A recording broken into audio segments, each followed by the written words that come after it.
ചുങ്കത്തറ മാർത്തോമ കോളേജിൽ 30 വർഷം അധ്യാപികയായിരുന്നു.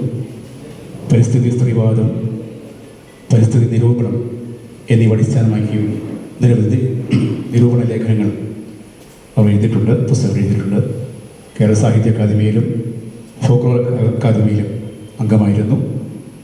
ഏറ്റവും മികച്ച അധ്യാപികയ്ക്കുള്ള അവാർഡ് ലഭിച്ചിട്ടുണ്ട്. മുഖ്യാതിഥിയായി പങ്കെടുത്ത ചടങ്ങിൽ വെച്ച് ആ അവാർഡ് നൽകിയത് ഡോക്ടർ കെ ജയകുമാർ സാറായിരുന്നു. ഏറെ സ്നേഹത്തോടെ ഡോക്ടർ മിനി പ്രസാദിനെ ക്ഷണിക്കുക.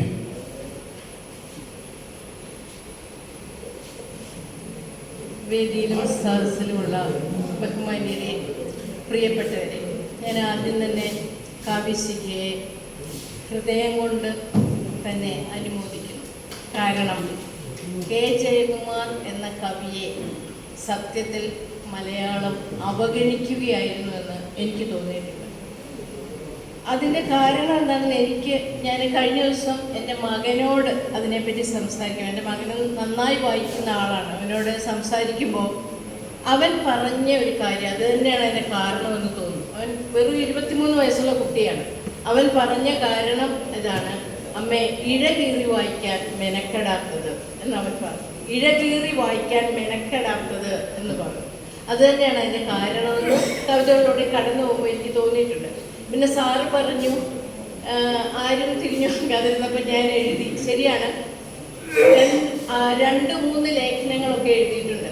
അപ്പോൾ സാറ് മലയാളം യൂണിവേഴ്സിറ്റിയുടെ VC ആയി കഴിഞ്ഞ കാലത്ത് തൃശ്ശൂരിൽ നിന്ന് ഇറങ്ങുന്ന ഒരു മാസികയിൽ ആ ലേഖനത്തിൽ നിന്ന് കുറച്ചൊരു കോട്ടിങ് ഇങ്ങനെ എടുത്തൊരു ചതുര കവിതയിൽ കൊടുത്തിട്ട് അതിൻ്റെ അടിയിൽ ഒരു കമൻറ്റ് വന്നു: ഓ, മിനി പ്രസാദിന് മലയാളം യൂണിവേഴ്സിറ്റിയിൽ കസേര ഉറച്ചു. ഞാൻ ആ പത്രാധിപർക്ക് കത്തെഴുതി. നിങ്ങൾക്കറിയാമോ, മലയാളം യൂണിവേഴ്സിറ്റിയിൽ അപേക്ഷിക്കാത്ത ഒരേ ഒരു മലയാള അധ്യാപിക ഞാനാണ്. ഞാൻ ചുങ്കത്തറ കോളേജിൽ 101% സന്തോഷത്തോടുകൂടി ജീവിക്കുന്ന ആളാണ്. അതുകൊണ്ട് ഞാൻ അപ്ലൈ ചെയ്തിട്ട് പോലും ഇല്ല എന്ന് ഞാൻ മറുപടിയും. അപ്പോൾ അതുകൊണ്ടൊക്കെ കൂടി ആയിരിക്കാം ഒരുപക്ഷെ ആൾക്കാർ എഴുതാതെ പോയത് എന്ന് എനിക്ക് തോന്നുന്നു. കാരണം സാറിൻ്റെ കയ്യിൽ അധികാരം ഉണ്ട്, അതിലെന്തെങ്കിലും മണിയഴിയായി പരിഗണിക്കുമോ എന്നൊക്കെ ഉള്ളത് കൊണ്ടുകൂടി ആയിരിക്കാം എന്ന് പിന്നീട് ഈ കമൻറ്റ് വന്നപ്പോൾ എനിക്ക് തോന്നിയിട്ടുണ്ട്. ഞാൻ എൻ്റെ ദൗത്യത്തിലേക്ക് കടക്കട്ടെ. എനിക്ക് വലിയ ആഗ്രഹമായിരുന്നു എവിടെയെങ്കിലും നിന്ന് ഇതൊന്ന് വിളിച്ചു പറയണം എന്നുള്ളത്, എഴുതിയത് മാത്രമല്ല. അപ്പോൾ നമ്മുടെ ഒരു കാലം നമുക്കറിയാം, ഒരു വിരൽ തൊട്ടാൽ എന്തും, ഒരു വിരൽ ഞെക്കിയാൽ എന്തും ലഭ്യമാകുന്ന ഒരു കാലഘട്ടത്തിൻ്റെ സന്തതികളാണ്. അതുകൊണ്ട് തന്നെ ജീവിതം പൊതുവെ ഏറ്റവും മനോഹരവും സുന്ദരവുമായി വിലയിരുത്തപ്പെടുന്ന ഒരു കാലവുമാണ്. അപ്പോൾ അങ്ങനെ വിലയിരുത്തപ്പെടുന്നത് കൊണ്ട് നമ്മുടെ ചുറ്റിലും എപ്പോഴും ഒരു ഉത്സവ അന്തരീക്ഷമാണ്. ഇപ്പോൾ ടൗണുകളിൽ എവിടെ നോക്കിയാലും ആൾക്കാർ വളരെ ആഹ്ലാദത്തിൽ ഇങ്ങനെ പോകുന്നത് പോലെയാണ്, പോകുന്നത് പോലെയാണ് നമുക്ക് തോന്നുന്നത്. പക്ഷേ ആ പൊതുസമൂഹത്തിലെ ഈ ആഘോഷ തിമിർക്കുകൾക്ക് അപ്പുറത്ത് ഒരു ലോകമുണ്ട് എന്നുള്ളത് ചിലർ മാത്രം തിരിച്ചറിയുന്ന യാഥാർത്ഥ്യമാണ്. ബാക്കിയുള്ളവർ അങ്ങനെ ഒഴുകിപ്പോകും. ആ തിരിച്ചറിയുന്നവനാണ് കവി.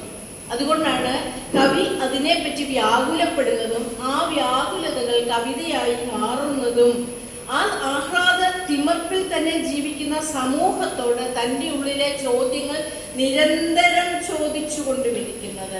അത്തരത്തിൽ ഒരു തരം സ്വയം അശാന്തി നിറയ്ക്കുന്ന, തന്നിലേക്ക് തന്നെ അശാന്തി നിറയ്ക്കുന്ന ഒരു കാവ്യലോകമാണ് കെ ജയകുമാറിൻ്റെ കവിതാ ലോകം എന്ന് പൊതുവെ വിലയിരുത്താൻ കഴിയും.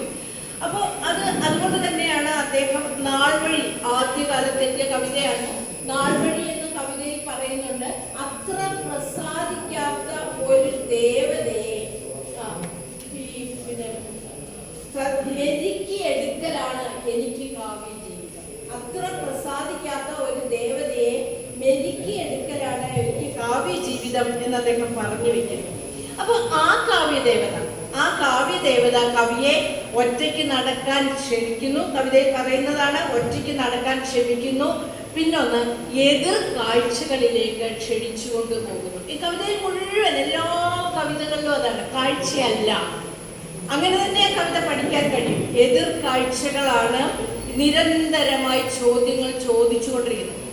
ആ കവിതയിലൂടെ കടന്നു പറയാം, അല്ലേ അല്ലേ എന്നിങ്ങനെ ആവർത്തിച്ചു വന്നുകൊണ്ടിരിക്കും. അല്ലേ അല്ലേ എന്നിങ്ങനെ ഇങ്ങനെ ആവർത്തിച്ച് വന്നുകൊണ്ടേയിരുന്നു. ഖലീൽ ജിബ്രാനോട് ക്ഷമാപൂർവം എന്നൊരു കവിതയുണ്ട്. ആ കവിതയിലെ ഹൃദയത്തിൽ പരിക്കേറ്റ കവി എന്നൊരു പ്രയോഗമുണ്ട്. തീർച്ചയായും ഈ കവിയും അത് തന്നെയാണ്. ആ ഹൃദയത്തിലെ പരുക്കാണ് ഇങ്ങനെ ചോദിച്ചു കൊണ്ടേയിരിക്കുന്നത്. കാഴ്ചകൾ പൊള്ളിക്കുന്നു, അറിവുകൾ നോവായി മാറുന്നു. അതുകൊണ്ടാണ് അങ്ങനെ നോവായി മാറുന്നത് കൊണ്ടാണ് യാത്രികൻ കുരുടനും ബധിരനുമാകുമ്പോൾ യാത്ര സുഖപ്രദവും വഴി രസാവഹവുമായി മാറുന്നത് എന്ന് അദ്ദേഹത്തിന് എഴുതാൻ കഴിയുന്നത്. അതുകൊണ്ട് ആനന്ദ കുമിളയ്ക്കുള്ളിലെ ആഗോള സുഖജീവിതത്തിൽ അഭിരമിക്കുവാൻ കവിക്ക് കഴിയുന്നുണ്ട്. ആനന്ദ കുമിളയ്ക്കുള്ളിലെ ആഗോള സുഖ ജീവിതത്തിൽ അഭിരമിക്കുവാൻ കവിക്ക് കഴിയുന്നില്ല. അപ്പോൾ അതുകൊണ്ട് ഇത്രയേ ഉള്ളൂ, ഇത്രമാത്രം എന്ന് കവിതയ്ക്ക് പേരിടുവാൻ കഴിയുന്നുണ്ട്. രണ്ടാമത്തത് തന്നെ എപ്പോഴും ഒരു ബഹുരൂപി നയിച്ചുകൊണ്ടേയിരിക്കുന്നുവെന്ന തോന്നൽ ഈ കവിതയിലുടനീളം കടന്നു വരുന്നുണ്ട്. അപ്പോൾ ബഹുരൂപിയാണ് സത്യത്തിൽ, ബഹുരൂപി എന്ന് പറയുന്ന ഒരു കവിത തന്നെയുണ്ട്. ബഹുരൂപിയാണ് ഈ കവിതയുടെ ഒരു ആഖ്യാതാവ്. ഈ മറക്കാൻ ശ്രമിക്കുന്നതിൻ്റെയൊക്കെ ഓർമ്മകളും ആജ്ഞകളും നൽകിക്കൊണ്ട് ഈ എപ്പോഴും നീ നിസ്സംഗനായിരിക്കുമെന്നും നിഷ്ക്രിയനായിരിക്കുമെന്നും ഉപദേശിച്ചുകൊണ്ട് ഒരു ബഹുരൂപി തന്നെ ഇങ്ങനെ ചുറ്റി നടക്കുന്നുണ്ട് എന്ന് പറയുന്ന ഒരു ബോധ്യത്തിൽ നിന്ന് മോചനമില്ല എന്നും സന്ദേഹങ്ങൾ ഉണ്ടായിക്കൊണ്ടിരിക്കുന്നുവെന്നും ഇത് ഈ കവിതയിൽ പറയുന്നു. അവിടെയാണ് യുദ്ധത്തിൻ്റെ അവസാനം. എന്താണ് യുദ്ധത്തിൻ്റെ അവസാനം എന്ന ചോദ്യം ഉണ്ടാകുന്നത്, സന്ദേഹം ഉണ്ടാകുന്നത്. അപ്പോൾ അതിൽ നിന്ന് അധികമാർക്കും ഇവിടെ ആർക്കെങ്കിലും ഇരിക്കുന്നവർക്ക് അറിയാമോ എന്ന് എനിക്കറിയില്ല. കെ ജയകുമാർ ഒരു നോവൽ എഴുതിയിട്ടുണ്ട്. ആർക്കെങ്കിലും അറിയാമോ? അദ്ദേഹത്തിന് ദയാനദിയുടെ ഹൃദയം എന്ന പേരിൽ ഒരു നോവലുണ്ട്. ആ നോവലിലും അത് തന്നെയാണ്. അശോക ചക്രവർത്തിയുടെ മനസ്സിൻ്റെ സംഘർഷങ്ങളെ ആവിഷ്കരിക്കുന്ന നോവലാണ് ദയാനദിയുടെ ഹൃദയം. അവിടെ ഇത് തന്നെയാണ് ഈ സന്ദേഹം. അപ്പോൾ അവസാനം ഈ ഖലീൽ ജിബ്രാനോട് ക്ഷമാപൂർവം എന്ന ആ കവിതയിൽ ചോദിക്കുന്നു, യുദ്ധത്തിൽ ജയിച്ചുവെന്ന് വീമ്പിളക്കുന്ന ഒരാൾ നിങ്ങൾക്കിടയിലുണ്ടെങ്കിൽ അയാളോട് വിജയത്തിന്റെ തെളിവുകൾ ആവശ്യപ്പെടുക. എന്താണ് വിജയത്തിന്റെ തെളിവ്? കൊന്നൊടുക്കിയ ആയിരങ്ങളോ, പിടിച്ചടക്കിയ ഒരു തുണ്ട് ഭൂമിയോ, കവർന്നെടുത്ത പൊന്നും നാണ്യശേഖരവുമോ? ഇതൊന്നുമല്ല വിജയത്തിന്റെ അവസാനം. പിന്നെ മക്കൾ നഷ്ടപ്പെട്ട അമ്മമാരുടെ കണ്ണുകളിലെ വജ്ര വെളിച്ചം നിങ്ങളുടെ ഏത് വിജയത്തെയും തുച്ഛീകരിക്കുന്നു എന്ന് ഓർമ്മപ്പെടുത്തുമ്പോൾ വിജയം എന്ന വാക്ക് നമ്മൾ ഇന്ന് വരെ പുലർത്തിയ ധാരണകൾ, എനിക്ക് തോന്നുന്നു ഇപ്പോൾ ഈ നമ്മുടെ സമകാലീന അവസ്ഥയിൽ ആ കവിത കൂടുതൽ അർത്ഥമുള്ളതായിത്തീരുന്നു എന്ന് ഓരോ ദിവസത്തെ പത്രവാർത്തകൾ വായിക്കുമ്പോൾ എനിക്ക് തോന്നാറുണ്ട് എന്നുള്ളത്. പിന്നെ ദ്രൗപദി എന്നൊരു കവിതയുണ്ട്. അവസാന കാലത്ത് വന്ന നെൽക്കുമരങ്ങൾ എന്ന സമാഹാരത്തിൽ വന്ന ദ്രൗപദി എന്ന കവിതയിലും പറയുന്നുണ്ട്, ഈ ആ വസ്ത്രാക്ഷേപം ഒഴിവാക്കിയിരുന്നെങ്കിൽ ഈ യുദ്ധമേ ഒഴിവാക്കാമായിരുന്നുവല്ലോ എന്ന് ദ്രൗപദി ചോദിക്കുന്നുണ്ട്. പക്ഷെ ആ തരത്തിൽ എന്നിട്ട് ദ്രൗപദി പറയുന്നു, എത്രയോ അമ്മമാർ പുത്രദുഃഖത്തിൽ നീറുമായിരുന്നില്ലല്ലോ എന്ന് ദ്രൗപദി പറയുന്നുണ്ട്. പക്ഷേ പരാജിതന് വേണ്ടി ആകാശം അരിവ് പൊഴിക്കും എന്ന ഒരു പരാജിതന് വേണ്ടി ആകാശം അരിവ് പൊഴിക്കും. ഇതാണ് കവിത. വിജയിക്കുന്നവന്റെ കൂടെയല്ല, പരാജിതന്റെ കൂടെയാണ് കവി നിൽക്കുന്നത്. അപ്പോൾ ആ തരത്തിൽ ഇനി രണ്ടാമത്തത് ഒരു കോമാളി, നേരത്തെ പറഞ്ഞ പോലെ ഒരു കോമാളി ഇങ്ങനെയുണ്ട് കവിതയിൽ. ആ കോമാളിയാണ് കാഴ്ചകൾ കാണുന്നത്. അപ്പോൾ ഈ വിശ്വാസത്തിന്റെ പിടിവള്ളികളൊക്കെ വിഷപ്പാമ്പുകളായിരുന്നു എന്ന തിരിച്ചറിവ്, പിന്നെ താൻ നീട്ടിയ കൈകളിൽ ഒരു തിരസ്കാരത്തിന്റെ കരിന്തകൾ വന്ന് കുത്തിയിരിക്കുന്നു, അതുപോലെ തന്നെ പേടികളുടെ സർപ്പ സാന്നിധ്യങ്ങൾ തന്നെ പൊതിയുന്നു. ഇങ്ങനെ വരുന്ന ഒരു എന്ത് കണ്ടാലും കണ്ടില്ല എന്ന് നടിക്കേണ്ടി വരുന്നു. അവിടെയാണ് ആഖ്യാതാവ് കോമാളിയായി മാറുന്നത്. ഇരുളിൽ കാഴ്ച നടിക്ക വേണം, തെളിമയിൽ എപ്പോഴും അന്ധത വേണം, തെളിമയിൽ എപ്പോഴും അന്ധത വേണം. ഓർമ്മകൾ അഖിലവും അനുചിതമല്ലോ, ഓർമ്മത്തെറ്റുകൾ രസകരമല്ലോ. കോമാളി എന്ന കവിത തന്നെയുണ്ട്. അപ്പോൾ അവിടെയാണ് വിദൂഷകനാകുന്ന കോമാളി, പകട കളിക്കാരനായ കോമാളി ഒക്കെ വരുന്നത്. അപ്പോൾ കോമാളി കണ്ണടച്ച് സ്വയം ഇരുട്ടാക്കി ഇങ്ങനെ ഇരിക്കുകയാണ്. പക്ഷെ അങ്ങനെ അന്ധത നടിക്കുന്ന ഒരു കോമാളിയാണ് കവി, ആ വിദൂഷകനെയാണ് നിരാമയൻ എന്ന് വിശേഷിക്കുന്നത്. അതോടെ ഇവിടെ അർത്ഥം മാറുകയാണ്. അപ്പോൾ ഭയത്തിന്റെ ചർമ്മം ഊരിയെറിയണം. അത് ആദ്യകാല കവിതകളിലെ ഒരു വല്ലാത്ത ആഗ്രഹമാണ്. ഭയത്തിന്റെ ചർമ്മം ഊരിയെറിയണം. പക്ഷേ ഈ ഭയം എന്ന് പറയുന്ന വാക്കിന് ഇപ്പോൾ വന്ന അർത്ഥവ്യത്യാസം പിന്നീട് ഈ ജഗദീശ് ശ്രീകുമാരന് എന്ന് പറഞ്ഞ് എഴുതി എന്ന കവിതയിൽ പിന്നീട് വന്ന സമാഹാരത്തിൽ, അവസാനം വന്ന സമാഹാരത്തിൽ സ്വകാര്യതകളും രഹസ്യ സംഭാഷണങ്ങളും തൽക്ഷണം തെളിയും. ഫേസ്ബുക്കിലും യൂട്യൂബിലും സൗഹൃദം ഭാവിച്ചു വരുന്നവരുടെ പേനയിലും വാച്ചിലും ഷൂസിലും ഒളിക്യാമറകൾ ഒളിഞ്ഞിരിപ്പുണ്ട്. അവിടെ ആ ഭയം എന്നത് അല്ലെങ്കിൽ വിശ്വാസം എന്നത്, വിശ്വാസം അതല്ലേ എല്ലാം നമ്മളിങ്ങനെ പറയാറ്. പക്ഷെ ഈ വിശ്വാസങ്ങൾക്ക് ഏറ്റ ഒരു വിള്ളലുണ്ടല്ലോ, ആ വിള്ളല് ശരിക്കും സൂചിപ്പിക്കപ്പെടുകയാണ്. ഭയം എന്നതിൻ്റെ അർത്ഥം മാറിയത് വിശ്വാസങ്ങൾക്കേറ്റ വിള്ളലുകൾ ശരിക്കും. പിന്നെ മറ്റൊന്ന്, നിങ്ങൾക്ക് കുമാരനാശാന് വീണ് കിടന്ന പൂവിനെ പറ്റി എഴുതാമായിരുന്നു. പക്ഷെ നിങ്ങൾ വീണ് കിടക്കുന്ന പൂവിനെ പറ്റി എഴുതണമെങ്കിൽ പൂവിന് എന്താണ് നിറം എന്ന് നോക്കണം എന്ന് പറയുമ്പോഴും അത് സമകാല രാഷ്ട്രീയത്തിന്റെ നേരെ ഒരു ചൂണ്ടുപലകയായി മാറും. അങ്ങനെ എല്ലാം നമ്മൾ ധരിച്ചു വെച്ചിരുന്നതിൻ്റെ എല്ലാം, അതായത് സിദ്ധാർത്ഥൻ തിരിച്ചു വരുന്നുണ്ട് ശിവകുമാറിന്റെ കവിതയിൽ. എന്തിനാണ് പോകുന്നത്? അയാൾ പോകുമ്പോൾ തിരിഞ്ഞൊന്ന് നോക്കുകയാണ്. തിരിഞ്ഞു നോക്കുമ്പോൾ ഇത്രയും വലിയ നൂലൊക്കെ ഉപേക്ഷിച്ച് എന്ത് കാര്യത്തിനാണ് പോകുന്നത്? എന്നാൽ പിന്നെ എന്തിനു പോകണമെന്ന് വിചാരിച്ച് തിരിച്ചു വരികയാണ്. അവിടെ ഉപേക്ഷിക്കുവാൻ ഒന്നും മനസ്സില്ലാത്ത, സുഖഭോഗങ്ങളിൽ അഭിരമിക്കുന്ന, താൻ എന്ന് പറയുന്ന അവസ്ഥയിലേക്ക് ചുരുങ്ങിപ്പോകുന്ന സമകാല സമൂഹത്തെ പ്രത്യക്ഷവൽക്കരിക്കുകയാണ് കവിതയിലൂടെ തീർച്ചയായിട്ടും കവി ചെയ്യുന്നത്. അങ്ങനെ പറഞ്ഞുകൊണ്ട് അപ്പോൾ ഈ സിദ്ധാർത്ഥന അവസാനം വിചാരിക്കട്ടെ, ഇനിയിപ്പോ ഈ ഇതൊക്കെ നമുക്ക് വാടകയ്ക്കൊക്കെ കൊടുക്കാം, പോയത് 10 തിരിച്ചു കിട്ടുമല്ലോ എന്നൊക്കെ വിചാരിച്ചിരിക്കുന്ന ഒരു അവസ്ഥയിലേക്ക് അയാൾ പോവുകയാണ്. അപ്പൊ അവസാന കവിതയിൽ നീ അറിഞ്ഞോ, ഞാനായി നീ അറിയുന്നൊരു ഞാനല്ല ഞാൻ എന്ന സത്യം നീ അറിഞ്ഞു. ബന്ധങ്ങളെ ചേർത്ത് നിർത്തിയിരുന്ന ഊഷ്മതകളിൽ എവിടെയൊക്കെയോ വന്നുപോയ പാളിച്ചകളെ ഓർത്തുകൊണ്ട് എഴുതിയ വരി. അതായത് പുറമേ കാണുന്നതേ അല്ല സത്യം, ഒക്കെ ഒരു പരിവേഷം മാത്രമാണ് എന്ന വലിയ ഓർമ്മപ്പെടുത്തലിലേക്ക് ഈ കവിതകൾ പോയി നിൽക്കുകയാണ്. അപ്പം താൻ നിശബ്ദനാകാൻ ആഗ്രഹിക്കുന്നത് അതുകൊണ്ട് തന്നെയാണ് എന്ന് കവി പറയുന്നു. അതുകൊണ്ട് ഈ ഞാനും ഇതിന്റെ ഭാഗമാണ് എന്ന് അറിഞ്ഞുകൊണ്ടാണ്, താൻ ഇതിന്റെ ഭാഗമാണ് എന്ന് അറിഞ്ഞുകൊണ്ട്, താൻ തന്നെയാണ് ആഖ്യാതാവായി നിന്നുകൊണ്ട് താൻ ഒരിക്കലും ഇതിൽ നിന്ന് വിട്ടു നിൽക്കുകയല്ല എന്ന് ഓർമ്മപ്പെടുത്തുകയാണ്. ഇനിയും മറ്റൊന്ന്, ജയകുമാറിന്റെ കവിതയുടെ ഒരു വലിയ ഒരുപക്ഷെ ആരും പറയാതിരുന്ന ഒരു കാര്യം അതെന്താണെന്ന് ചോദിച്ചാൽ, അദ്ദേഹം ഒരു ഔദ്യോഗിക പരിവേഷത്തിന്റെ ഉള്ളിലാണ് എന്നും ജീവിച്ചത്. എല്ലാ കാലവും വലിയ വലിയ ചുമതലകളും ഔദ്യോഗിക പരിവേഷങ്ങളും തീർത്ത ഒരു അവസ്ഥയ്ക്കുള്ളിൽ ഓറ എപ്പോഴും ഉണ്ടായിരുന്നു.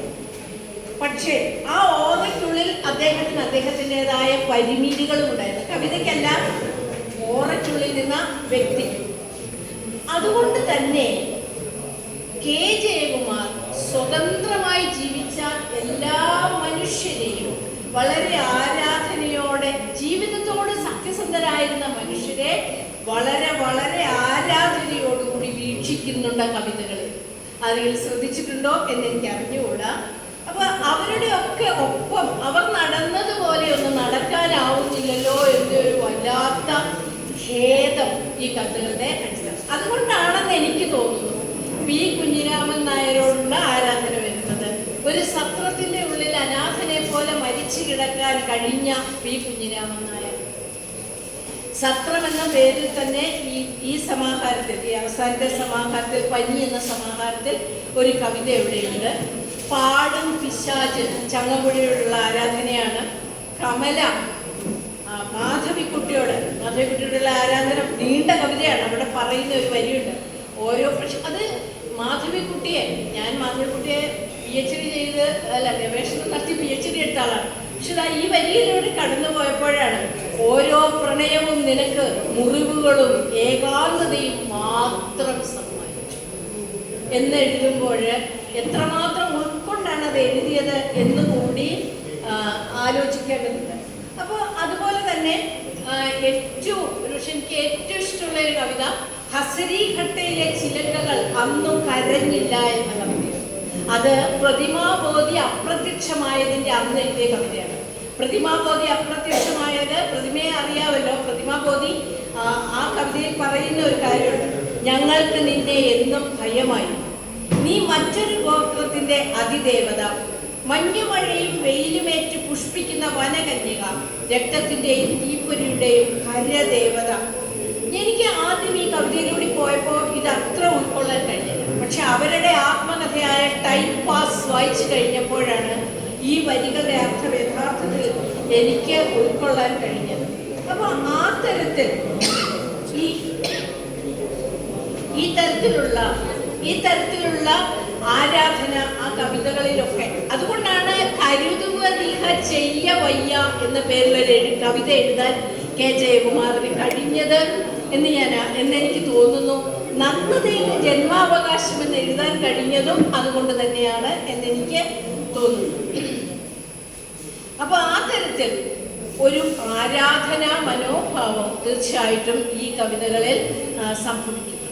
മറ്റൊന്ന്, ആ കവിതയിൽ ഒരുപക്ഷെ ഇവിടെ എല്ലാ കവിതകളുടെയും പാരിസ്ഥിതിക നിരൂപണം നടന്നിട്ടുണ്ടെങ്കിലും കെ ജയകുമാറിന്റെ കവിതകളുടെ പാരിസ്ഥിതിക നിരൂപണം തീരെ നടന്നിട്ടില്ല എന്നുള്ളത് അത് ഞാൻ നേരത്തെ പറഞ്ഞ പോലെ ഔദ്യോഗിക പ്രശ്നമല്ല. എന്നാൽ എനിക്ക് വളരെ വ്യക്തമായി അറിയാവുന്ന, ഇതൊക്കെ എവിടെയെങ്കിലും പറയണമെന്ന് വെച്ചാൽ വ്യക്തമായി അറിയാവുന്ന, ഔദ്യോഗിക പദവിയിൽ ഇരിക്കുമ്പോൾ തന്നെ അദ്ദേഹം പരിസ്ഥിതിയെ എങ്ങനെ കാത്തു സൂക്ഷിച്ചു എന്നത് എനിക്ക് വ്യക്തമായി അറിയാവുന്നതിനാണ്. സാർ പോലും അത് ഓർക്കുന്നുണ്ടോ എന്ന് എനിക്കറിയില്ല. കാരണം നിലമ്പൂരിൽ നിന്ന് 10 കിലോമീറ്റർ കൂടി പോയിട്ട് ഉണ്ടായിരുന്ന ചുങ്കത്തറ എന്ന് പറയുന്ന ഒരു സ്ഥലത്താണ് ഞാൻ ജോലി ചെയ്തത്. അവിടുന്ന് പിന്നെയും ഒരു 20 കിലോമീറ്റർ പോകുമ്പോഴാണ് തമ്പുരാട്ടിക്കല്ല് എന്ന് പറയുന്ന ഒരു സ്ഥലമുള്ളത്. ചാലിയാറിൽ തമ്പുരാട്ടിക്കല്ലിന് കുറുകെ ഒരു ഡാം കെട്ടണം എന്നൊരാഗ്രഹം ഇവിടെ ഒരു കാലത്തൊരു മന്ത്രിസഭയ്ക്ക് തോന്നി. ആ ഡാം എങ്ങാനും വന്നിരുന്നുവെങ്കിൽ ചാലിയാറിനെ വറ്റി വരണ്ടേ, അവിടെ മുഴുവൻ ഉണ്ടായിരുന്ന ആദിവാസി സെറ്റിൽമെന്റുകൾ മുങ്ങിപ്പോയേനെ. അത് പിന്നെ ജലപർവ്വം എന്ന നോവലിലൂടെയാണ് ഈ ആദിവാസി സെറ്റിൽമെന്റുകൾ മുങ്ങിപ്പോകുന്നത് നമ്മൾ തിരിച്ചറിഞ്ഞത്. അത് മഹാദേവനമ്മയുടെ നോവലാണ്. അപ്പൊ ആ തരത്തിലൊരു പ്രശ്നം വന്ന സമയത്ത് അന്ന് ജയകുമാർ സാറ്, ഞാനന്ന് അവിടെ ജോയിൻ ചെയ്ത ഒരു കാലമൊക്കെയാണ്, ജോയിൻ ചെയ്തിട്ട് 93-92. അപ്പോൾ അവിടെ ആ സമയത്ത് സാർ അതിൻ്റെ കമ്മീഷന് വരികയും അവിടെ പഠിക്കുകയും പഠിച്ചതിന് ശേഷം ഇങ്ങനെയൊരു ഡാം ഇവിടെ വരികയേ പാടില്ല എന്ന് റിപ്പോർട്ട് കൊടുക്കുകയും ചെയ്തു. സാർ പോലും അത് ഓർക്കുന്നുണ്ടാവില്ല. അപ്പോൾ ആ തരത്തിൽ പരിസ്ഥിതി എന്ന് പറയുന്നത് ഒരു കവിതയിൽ ഒരു പാരിസ്ഥിതിക ബോധമുണ്ടാവുക എന്ന് പറയുന്ന ഒരാൾക്ക് ഉണ്ടാക്കിയെടുക്കാൻ കഴിയുന്ന കാര്യമല്ല. പരിസ്ഥിതിയെ പറ്റി സംസാരിക്കേണ്ടി വരുമ്പോൾ പലപ്പോഴും കോളേജ് അധ്യാപകർക്ക് ക്ലാസ് എടുക്കാൻ ചെല്ലുമ്പോൾ അവർ തിരിച്ചു ചോദിക്കുന്ന ഒരു കാര്യമുണ്ട്, 12% പരിസ്ഥിതി ഉണ്ടല്ലേ എന്ന് ചോദിക്കാറുണ്ട്. അങ്ങനെ ഒരു പരിസ്ഥിതി കൊണ്ടുവരാൻ കഴിയില്ല.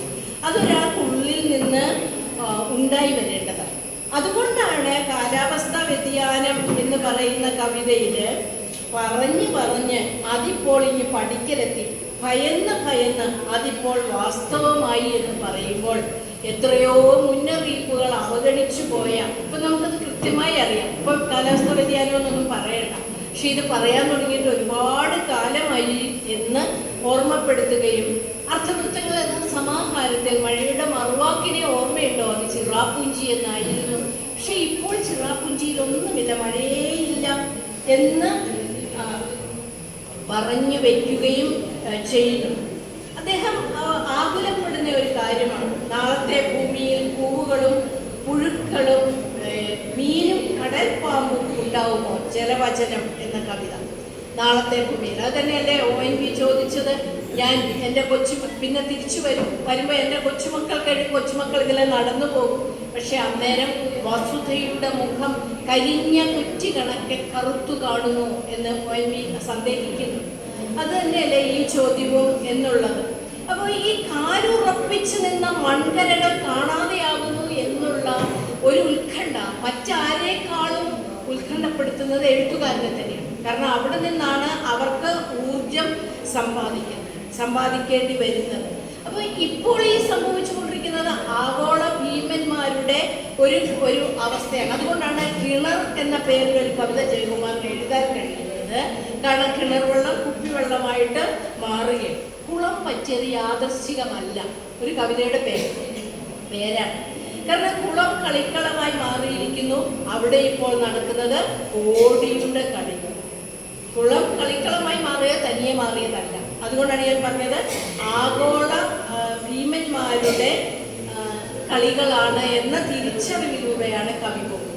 ഈ നിൽപ്പുമരങ്ങൾ എന്നൊരു കവിതയുണ്ട്. അത് സമരം ചെയ്ത ആദിവാസികളെ ഉദ്ദേശിച്ചുകൊണ്ട് എഴുതിയ കവിതയാണ് നിൽപ്പുമരങ്ങൾ.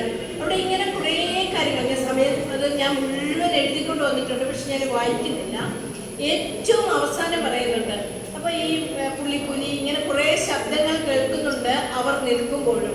പക്ഷേ കാടിനുള്ളിൽ നിന്ന് ഭീകര യന്ത്രജന്തു നിർത്താതെ അലറുന്നു. കാട് ഭീകര യന്ത്രജന്തുവിന്റെ നിർത്താതെ അലച്ച് അശാന്തമായി മാറുന്നു, അല്ലെങ്കിൽ കാട് ശോഷിച്ച് വരുന്നു എന്ന ഓർമ്മപ്പെടുത്തൽ. ഇനി മറ്റൊരു കവിത, പ്ലാച്ചിമടയിൽ ഇപ്പോൾ തുമ്പികൾ വരാറില്ല. തുമ്പികൾ വരണമെങ്കിൽ തുമ്പി വളരെ ചെറിയ ജീവി അല്ലേ, തുമ്പിക്ക് തുമ്പിയുടെ പ്രത്യേകതയുണ്ട്. തുമ്പി ഒരിക്കലും തേൻ കുടിക്കുന്നില്ല എന്നറിയാമോ? എനിക്കറിയില്ല, ആർക്കെങ്കിലും അറിയാമോ? തുമ്പി തേൻ കുടിക്കുന്നില്ല. തുമ്പി കാർണിവോറസ് ആണ്. തുമ്പി മുട്ടയിടുന്നത് വെള്ളത്തിൻ്റെ ഉള്ളിലാണ്. ഞാൻ സാധാരണ ഈ സ്ത്രീകൾക്ക് അല്ലെങ്കിൽ കുടുംബ ക്ലാസ്സുകൾ എടുക്കാൻ പോകുമ്പോൾ പറയാറുണ്ട്, ഞാൻ കണ്ടിട്ടുള്ളത് വെച്ചാൽ ഏറ്റവും നല്ല കുടുംബ ജീവിതമുള്ളത് തുമ്പിക്കാണ്. കാരണം തുമ്പി മുട്ടയിടുന്നത് കാണണം. ആൺതുമ്പി പെൺതുമ്പിയെ തന്നെ ഇറുക്ക് കാലിൻ്റെ ഉള്ളിൽ ഇങ്ങനെ അമർത്തിപ്പിടിക്കും. എന്നിട്ട് മെല്ലെ മെല്ലെ മെല്ലെ കൊണ്ടുവന്ന് വെള്ളത്തിൽ കൊണ്ടും. അപ്പം പെൺതുമ്പി ഒരു മുട്ടയിടും, വീണ്ടും പോകും. എന്നിട്ട് പോയി കുറേ നേരം ശ്രമിക്കും, പിന്നെയും വരും. ഇപ്പം ചോദിക്കും, ഞാൻ ഭാവനയിൽ കണ്ടതല്ല കേട്ടോ, ഞാനിതെല്ലാം വളരെ കൃത്യമായി ഇരുന്ന് കണ്ടിട്ടുണ്ട്. അത് എൻ്റെ മകനെ പൂമ്പാറ്റ പഠനം ഒരു ഭ്രാന്തായിരുന്നുകൊണ്ട് അവൻ്റെ കൂടെ നടന്നപ്പോൾ കണ്ടതാണ്. അപ്പോൾ ആ തരത്തിലുള്ള തുമ്പി വരണമെങ്കിൽ വെള്ളം വേണം, ശുദ്ധമായ വെള്ളം. ഏറ്റവും ശുദ്ധമായ വെള്ളത്തിൽ മാത്രമേ തുമ്പി മുട്ടയിടൂ.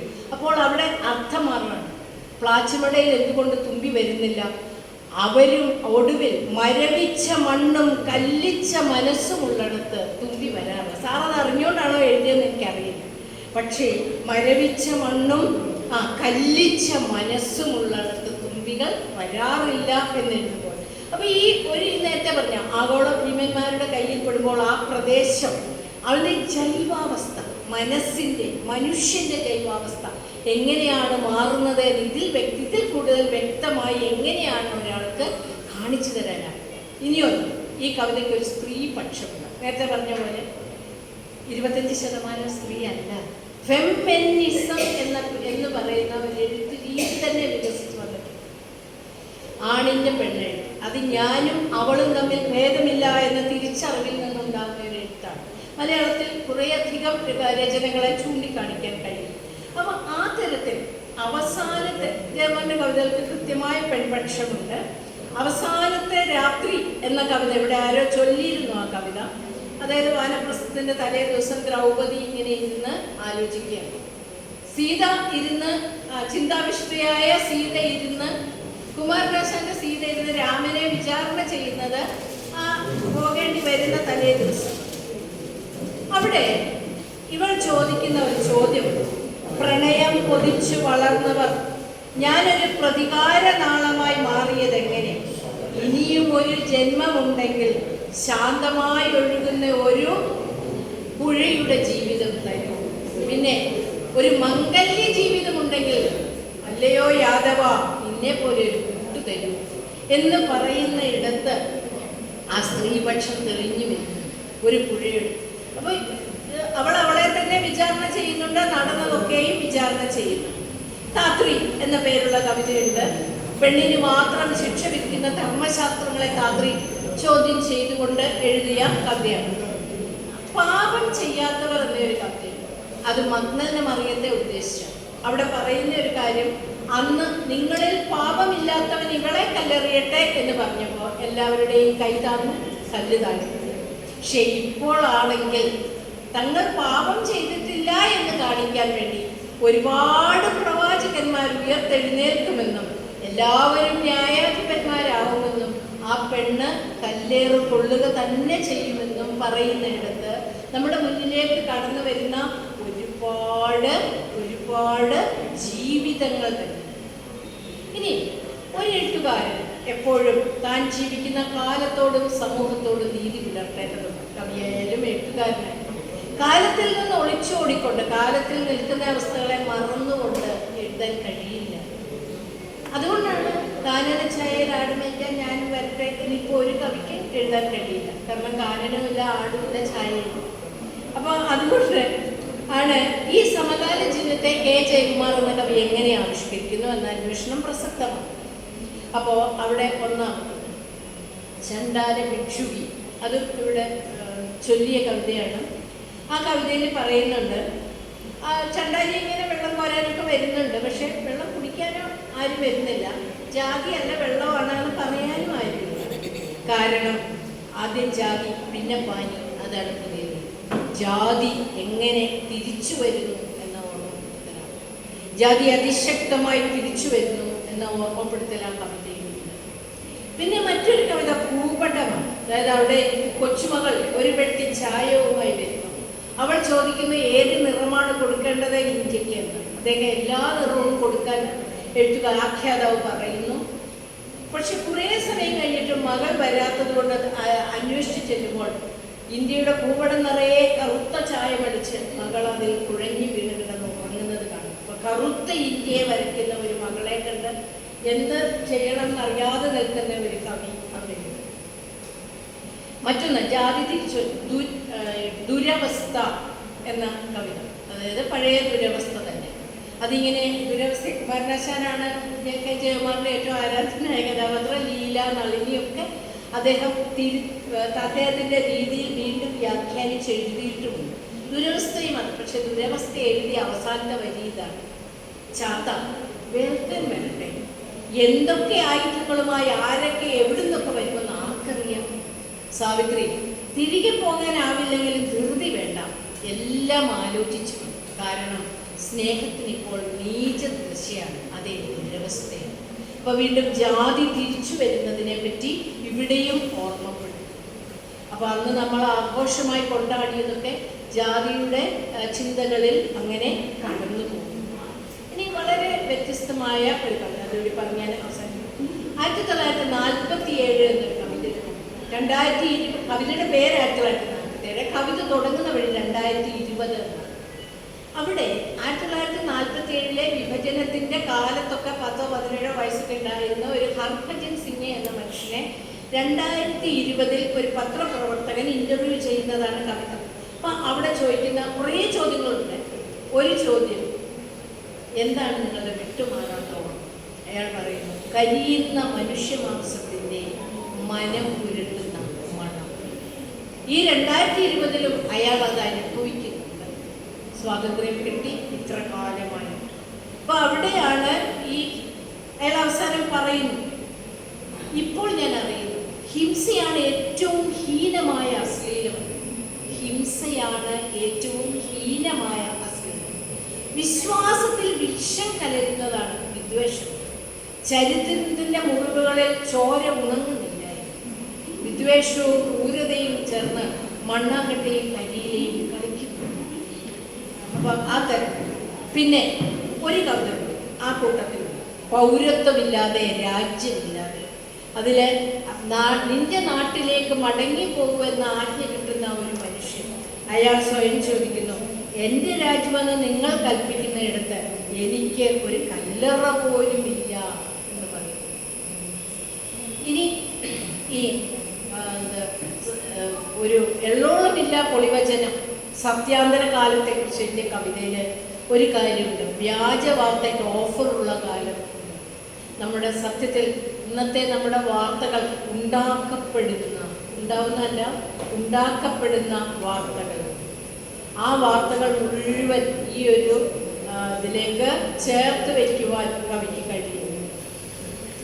ഇനി ഒരു കാര്യം, പക്ഷെ പ്രണയം എന്നത് ഒരിക്കലും മാറാത്ത ഒന്നായി കൊണ്ടു നടക്കാൻ ഈ കവിതകൾക്ക് കഴിയുന്നില്ല. വല്ലാത്ത ഒരു ആവേശം തന്നെ. അതുകൊണ്ടാണ് ശലോമോന്റെ പ്രണയഗീതങ്ങളെ ഉത്തമഗീതം എന്ന ബൈബിളിലെ പുസ്തകത്തെ കെ ജയകുമാർ തൻ്റെ ഭാഷയിൽ മാറ്റി എഴുതി. ഉത്തമഗീതത്തെ മാറ്റി ശലോമോന്റെ പ്രണയഗീതങ്ങൾ എന്ന പേരിൽ ഒരു പുസ്തകം തന്നെ അദ്ദേഹം എഴുതി. എനിക്കൊന്നും അതിൻ്റെ കോപ്പി ഇപ്പോൾ കിട്ടാൻ പോലുമില്ല. അപ്പം അങ്ങനെ പ്രേമയാനം തുടങ്ങുകയാണ്. മറ്റൊരു പുസ്തകത്തിൻ്റെ പേരാണ് പ്രണയത്തിൻ്റെ അധരമുദ്രകൾ. അവിടെ ചോദിക്കുന്നുണ്ട്, അവിടെ പറയുന്നുണ്ട്, ഞാൻ ലജ്ജിക്കാനൊന്നും തീരുമാനിച്ചിട്ടില്ല.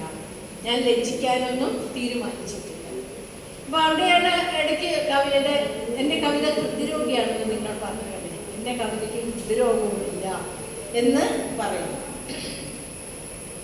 അപ്പോൾ ആ തരത്തിൽ പ്രണയം ഈ കവിതയുടെ ഒരു ശക്തിയായിട്ട് നിലകൊള്ളുന്നു. പക്ഷേ വിപരീത അർത്ഥങ്ങൾ വിളയുന്ന ഇക്കാലത്ത് അർത്ഥമേത്, വിപരീതാർത്ഥമേത് എന്ന് കണ്ടെത്താനാവാതെ പോകുന്നു എന്ന ദുഃഖം.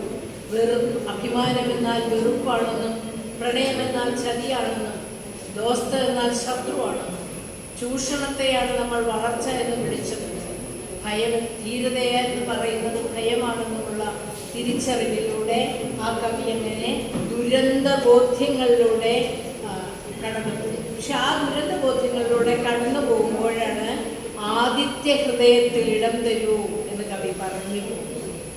അപ്പോൾ കവിക്ക് പ്രതീക്ഷകളുണ്ട്.